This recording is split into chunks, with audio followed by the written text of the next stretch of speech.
नमस्कार, आप देख रहे हैं उत्तर प्रदेश का बुलेटिन और मैं हूं आपके साथ स्मिता सिंह। बुलेटिन की शुरुआत करते हैं बड़ी खबरों के साथ। खबर गोरखपुर से है, जहां सीएम योगी आदित्यनाथ गोरखपुर दौरे पर पहुंचे और गोरखपुर दौरे दूसरे दिन सुबह गोरखपुर मंदिर में वही भ्रमण के बाद प्रदेश के विभिन्न जिलों और दूर दराज से आए हुए जनता दरबार में फरियादियों से एक एक करके मिलकर सभी की बातों को सुना और मौके पर मौजूद संबंधित अधिकारियों को सभी के मामलों को जल्द से जल्द निस्तारण करने की बात कही है।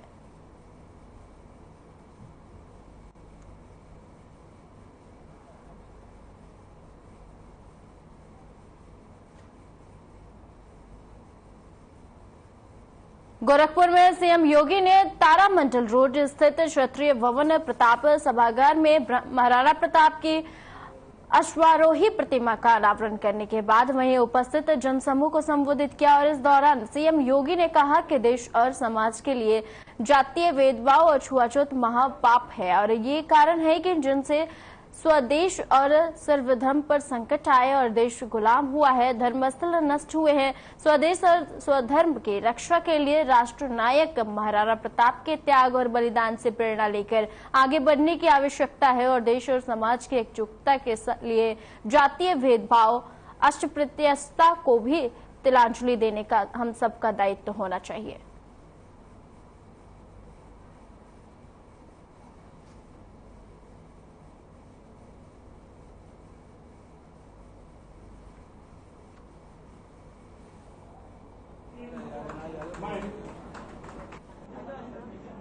इस भव्य प्रतिमा के अनावरण के कार्यक्रम में मुझे आमंत्रित किया और ये कार्यक्रम संपन्न हुआ है। मैं इसके लिए आप सबको हृदय से बधाई देता हूं और अभिनंदन करता हूं। एक राष्ट्र नायक के रूप की भव्य प्रतिमा की स्थापना करके भारत की राष्ट्रीयता के प्रति, देश और धर्म के प्रति जिन कर्तव्यों का निर्वहन महाराणा प्रताप ने किया था, उस मार्ग का अनुसरण करते हुए हम सब अपने समाज और अपने राष्ट्र के लिए कुछ कर सके। इसके साथ आज इस संकल्प के साथ जुड़ते हुए हम सब यहाँ एकत्र।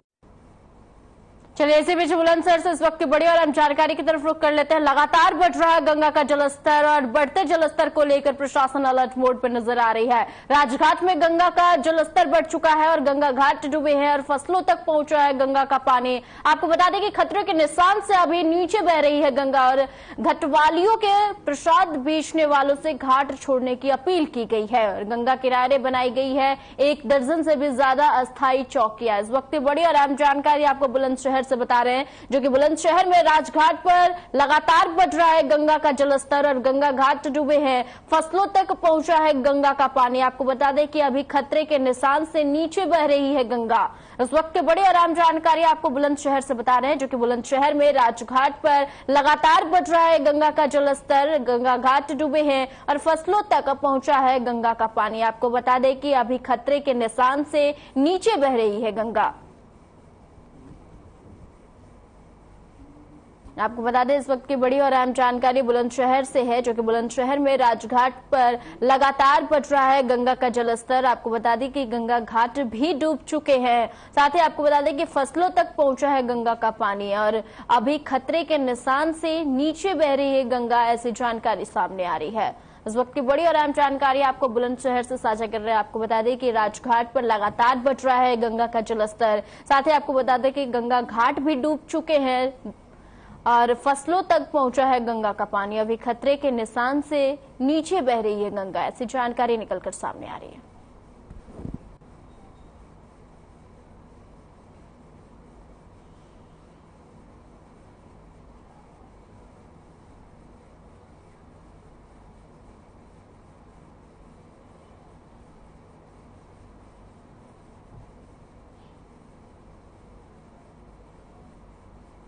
तमाम सियासत अटकलों पर विराम लगाते हुए ओपी राजभर एनडीए में शामिल हो गए हैं और राजभर ने प्रदेश कार्यालय पर पीसी कर इस बात की पुष्टि की है और इन्हीं सब सवालों को लेकर हमारे सहयोगी जूली सिंह ने ओपी राजभर से खास बातचीत की है और क्या कुछ कहा राजभर ने, आपको सुनाते हैं।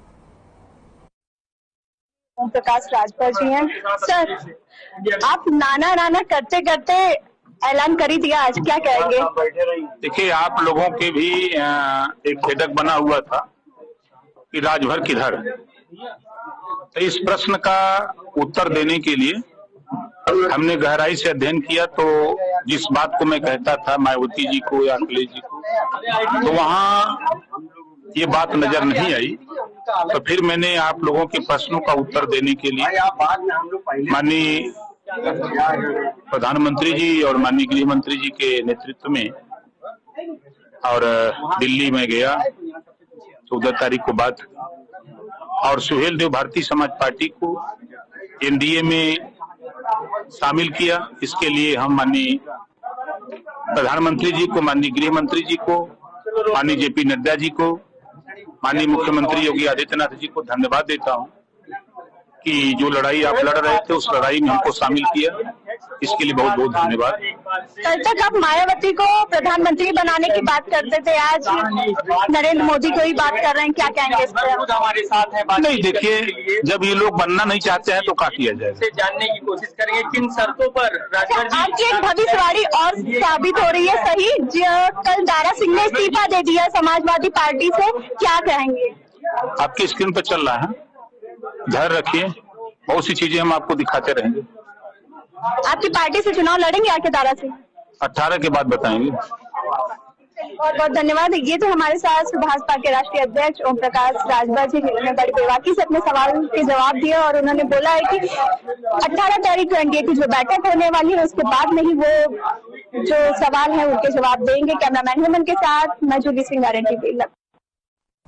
पर्यटन एवं संस्कृति मंत्री जयवीर सिंह ने करहल चौराहे पर महाराणा प्रताप की मूर्ति का अनावरण करते हुए कहा कि नगर के मुख्य चौराहों पर जल्द ही अन्य महापुरुषों की मूर्तियां स्थापित होगी और 2 माह के अंदर ही विकास भवन के समीप बृहद ऑडिटोरियम, म्यूजियम, संग्रहालय के निर्माण का कार्य प्रारंभ होगा। जनपद के 36 पुरातात्विक महत्व के स्थलों और मंदिरों के पर्यटन विकास का कार्य कराया जाएगा। संस्कृति विभाग के द्वारा कई पर्यटन विभाग को भी शामिल किया जाएगा।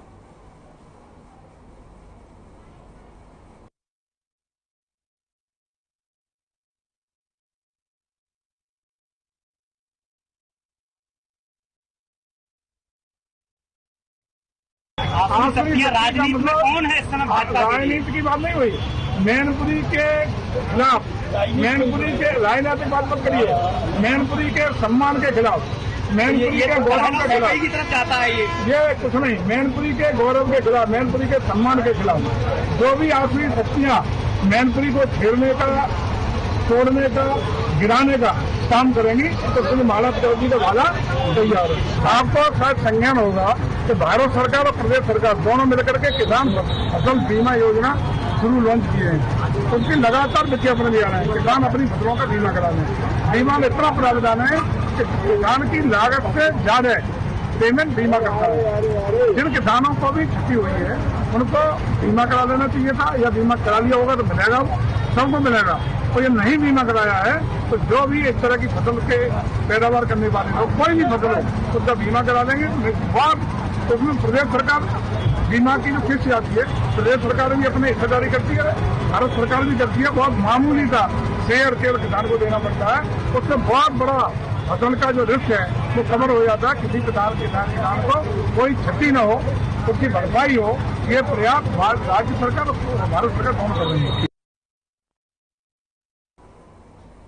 डेहरी बजोड़ा में नहर पटरी मार्ग पर गुरुवार की देर रात 35 वर्षीय वेल्डिंग मैकेनिक हरिश्चंद्र विश्वकर्मा निवासी डेहरी की गोली मारकर हत्या कर मामले में अगले सुबह शुक्रवार शाम को पुलिस ने राजफास कर दिया है। आपको बता दें कि इसमें पत्नी द्वारा प्रेमी के साथ मिलकर घटना को अंजाम देने का मामला प्रकाश में आया है। 3 आरोपितों को वहीं अधलहाट क्षेत्र से शुक्रवार की देर शाम गिरफ्तार कर लिया गया है। पत्नी ने अपने प्रेमी सहित 2 लोगों के साथ मिलकर पति की हत्या कराई थी और आरोपितों के पास से घटना में इस्तेमाल की गई वाहन और पिस्टल, कारतूस सहित अन्य सामान भी बरामद हुआ है और तीनों के विरुद्ध हत्या की साजिश रचने सहित अन्य आरोपों में मुकदमा दर्ज कर जेल भेज दिया गया है।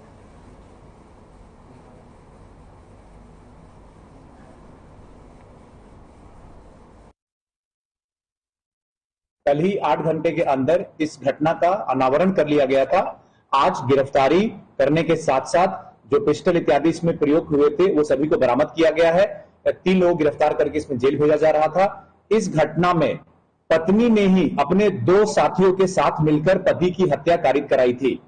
इसमें घटना का पूर्ण विवरण इस प्रकार है। जो इसकी पत्नी है रीता देवी मृतक की, उसको एक ऑटो चालक सतीश सिंह के साथ इसका संबंध हो गया था। ऑटो के बैठने के दौरान ही इनमें बातचीत शुरू हुई थी और बाती बात में सतीश सिंह के द्वारा जो महिला है इसके साथ में संबंध स्थापित करने लग गया था। लगातार इनकी फोन से बातचीत भी होने लगी थी और बाद में इस पत्नी ने पति को रास्ते से हटाने के लिए सतीश सिंह को कहा। उसके बाद उसने अपने एक दोस्त जिसका नाम छेदन है उसके साथ मिलकर घटना के दिन इस व्यक्ति की हत्या की है। हमीरपुर जिले में सनसनीखेज वारदात का मामला सामने आया है और आक्रोशित छोटे भाई ने बड़े भाई की पत्थर से हत्या कर दी है मारकर। और मोहर गांव में नशे में धुत 2 भाई आपस में भिड़ गए हैं और विवाद इतना बढ़ गया कि छोटे भाई ने बड़े भाई की पत्थर से कुचलकर हत्या कर दी है और परिजनों ने घटना की सूचना पुलिस को दी है और पुलिस ने शव को कब्जे में लेकर पोस्टमार्टम के लिए भेज दिया। हालांकि पुलिस ने आरोपी के भाई को हिरासत में ले लिया है और मामले की छानबीन शुरू कर दी है। वहीं घटना से परिजनों में कोहराम मचा हुआ है।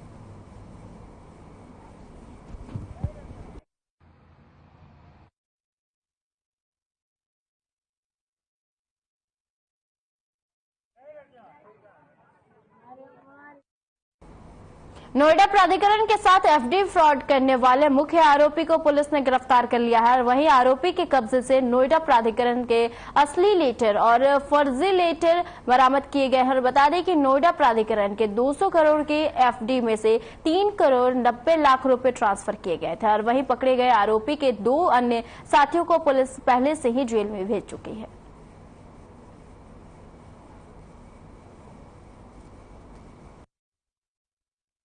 नोएडा अथॉरिटी के साथ हुए एफडी फ्रॉड में एक मुख्य अभियुक्त जिसका नाम राजेश पांडे है उसे सफलतापूर्वक गिरफ्तार किया। राजेश पांडे के पास से नोएडा प्राधिकरण के कुछ असली और कुछ फर्जी लेटर भी प्राप्त हुए हैं जिसकी वजह से उसने बैंक अकाउंट सफलतापूर्वक खुलवाया। राजेश एक अभियुक्त जिसका नाम मनु भोला है और दूसरा अभियुक्त जिसका नाम सुधीर है और जो अभी जेल में मौजूद है उसके साथ मिलकर काम करता था। अन्य अभियुक्तों की तलाश जारी है। अन्य विधिक कार्रवाई कर रही है। खबर नोएडा से है जहां पुलिस ने एक फर्जी मार्कशीट बनाने वाले गिरोह का भंडाफोड़ किया और बता दें कि आरोपी अलग अलग राज्यों में शिक्षा स्वास्थ्य के नाम पर बोर्ड के हिसाब से फर्जी मार्कशीट बनाते थे और जिसके लिए वो नौकरी की आयु पर करने वाले लोगों को निशाना बनाते थे। आपको बता दें कि और इसके हिसाब से मार्कशीट में आयु कर देते थे। और बता दें कि आरोपी गोविंद को पहले भी फर्जी दस्तावेज बनाने के मामले में लखनऊ से एसटीएफ जेल भेज दिया गया था। वहीं आरोपी के कब्जे से 30 फर्जी मार्कशीट और 9 एटीएम कार्ड, 2 प्रिंटर, 8 फर्जी मोहर, 7 फर्जी चरित्र प्रमाण पत्र, लैपटॉप आदि बरामद किया गया है।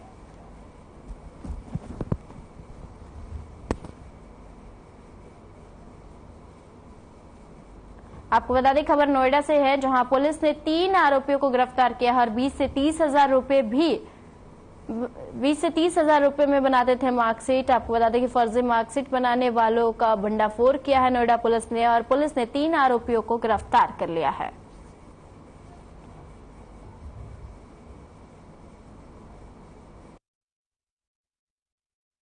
गौतम बुद्ध नगर में पुलिस आयुक्त महोदया द्वारा साइबर अपराध एवं अपराधियों के विरुद्ध चलाए जा रहे अभियान के क्रम में थाना सेक्टर 63 की पुलिस टीम द्वारा भिन्न भिन्न शैक्षणिक संस्थानों की जाली कोट रचित मार्कशीट, डिग्री एवं अन्य शैक्षणिक संस्थानों और विविध प्रमाण पत्रों को बनाने वाले एक गैंग के 3 महत्वपूर्ण सदस्यों को गिरफ्तार की कार्य में सफलता प्राप्त की गई है।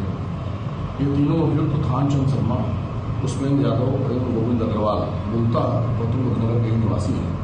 इनमें से एक अभियुक्त जो गोविंद अग्रवाल है, इसको वर्ष 2021 में यूपीएसटीएफ की लखनऊ इकाई द्वारा ऐसे ही अपराध में गिरफ्तार करके थाना चिन्हट लखनऊ से जेल भेजा जा चुका है।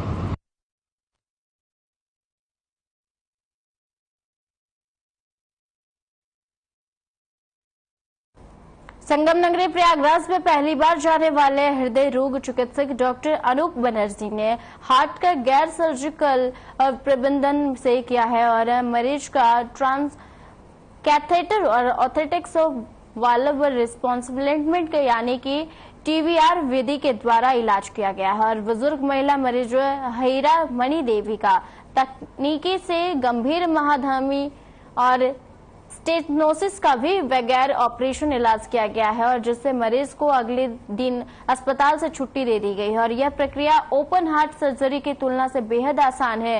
इसमें मरीज को किसी तरह का संक्रमण होने का कोई खतरा नहीं है। डॉक्टर का दावा है कि इस नई तकनीक से पहली बार प्रयागराज में इलाज किया गया है और कार्डियोलॉजिस्ट डॉक्टर अनूप बनर्जी द्वारा ऑपरेशन किया गया है और डॉक्टर महानिदेशक सशस्त्र बल चिकित्सा सेवा के पद से रिटायर होने के बाद जुलाई 2021 से प्रयागराज में सेवाएं दे रहे हैं।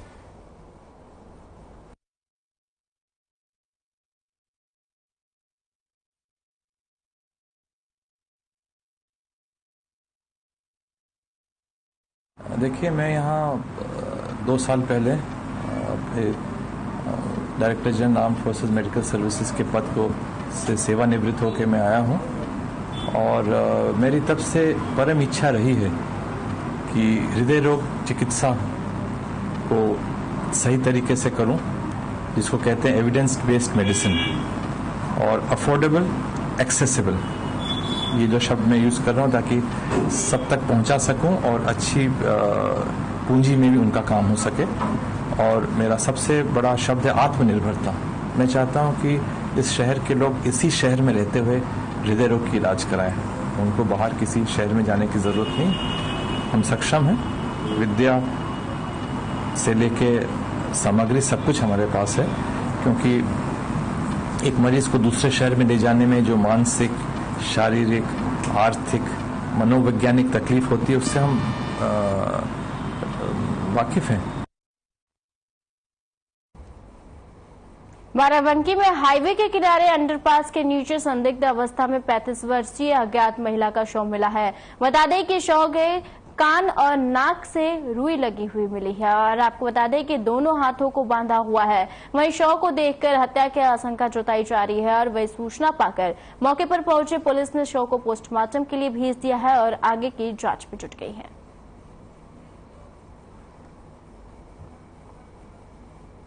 आपको बता दें खबर बाराबंकी से है, जहां पुलिस मामले की जांच में जुटी है। साथ ही आपको बता दें कि अज्ञात महिला का शव मिला है जो कि हत्या का आशंका जताया जा रहा है। आपको बता दें कि पुलिस जांच में जुटी हुई है।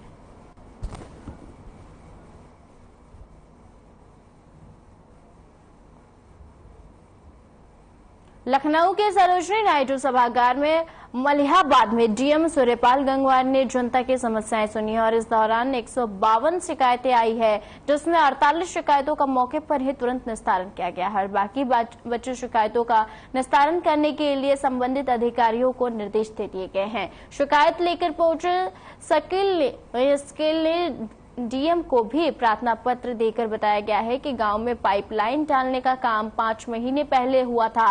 रास्तों में कई जगह पाइपलाइन डालने के लिए गड्ढे खोदे गए थे, लेकिन उन गड्ढों को आज तक बंद नहीं किया गया है। आए दिन लोग उसमें गिर रहे हैं और हादसे हो रहे हैं।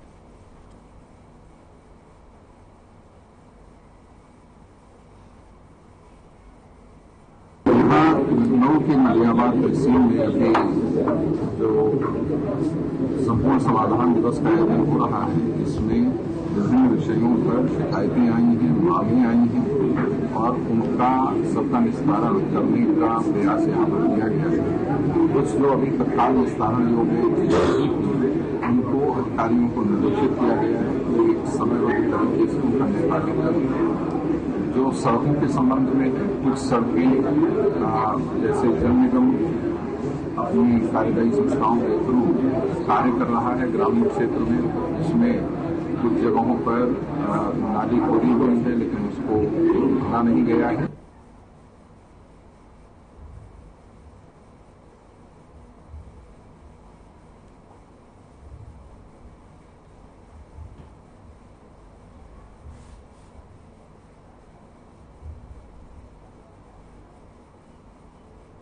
खबर लखनऊ से है, जहां आगामी 17 जुलाई को भिठौली ओवरब्रिज परियोजना के लोकार्पण किया जाएगा। वहीं कार्यक्रम की व्यवस्थाओं का जायजा लेने जिलाधिकारी सूर्यपाल गंगवार पहुंचे हैं गंगवार और बता दें कि महर्षि यूनिवर्सिटी में कार्यक्रम का आयोजन किया गया है और वहीं कार्यक्रम स्थल पर सभी तैयारियां अपने अंतिम चरण में हैं और साथ ही कार्यक्रम स्थल पर पर्याप्त साफ सफाई और घास की कटाई करने के निर्देश दिए हैं टीएम। आपको बता दें कि खबर लखनऊ से है, जहां जिलाधिकारी सूर्यपाल गंगवार ने जायजा लिया है और 17 जुलाई को होगा लोकार्पण कार्यक्रम। साथ ही आपको बता दें कि ओवर ब्रिज परियोजना का होगा लोकार्पण और इस बीच डीएम सूर्यपाल गंगवार जाकर जायजा लिए हैं और सभी साफ सफाई और घास कटाई के व्यवस्था को लेकर निर्देश दिए हैं।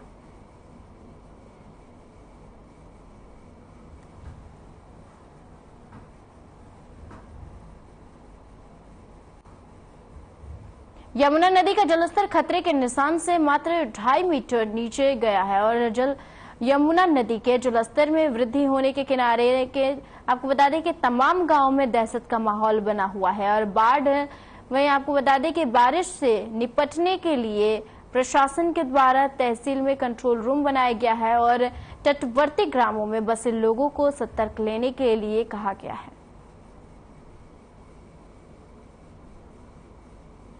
आपको बता दें खबर जालौन से, जहां तहसील में वही कंट्रोल रूम बनाया गया है। साथ ही आपको बता दें कि खतरे के निशान से यमुना का जलस्तर नीचे बह रहा है और आसपास के गांवों में पानी भर गया और 4 सीपी प्रति घंटे की रफ्तार से वृद्धि हो रही है। आपको बता दें कि इस तहसील में बनाया गया है कंट्रोल रूम और लोगों को सतर्क रहने की चेतावनी दी गई है इस दौरान।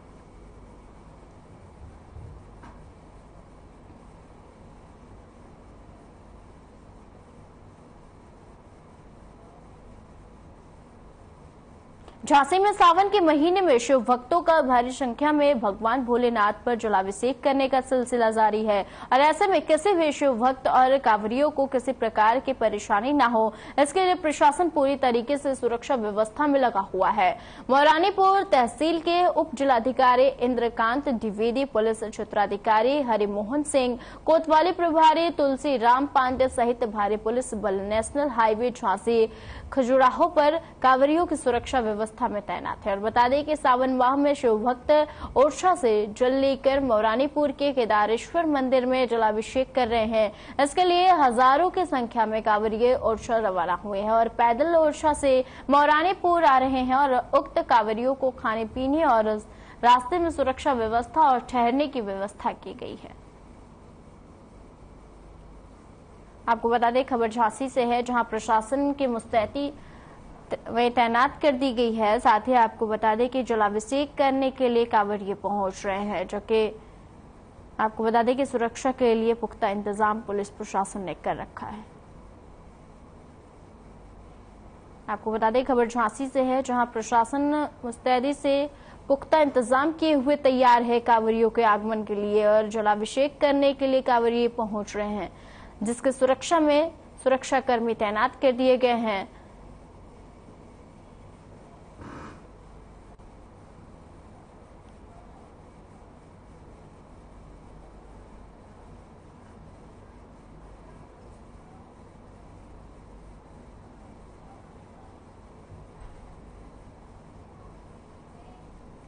इस बुलेटिन में फिलहाल के लिए इतना ही। मुझे दीजिए इजाजत। नमस्कार।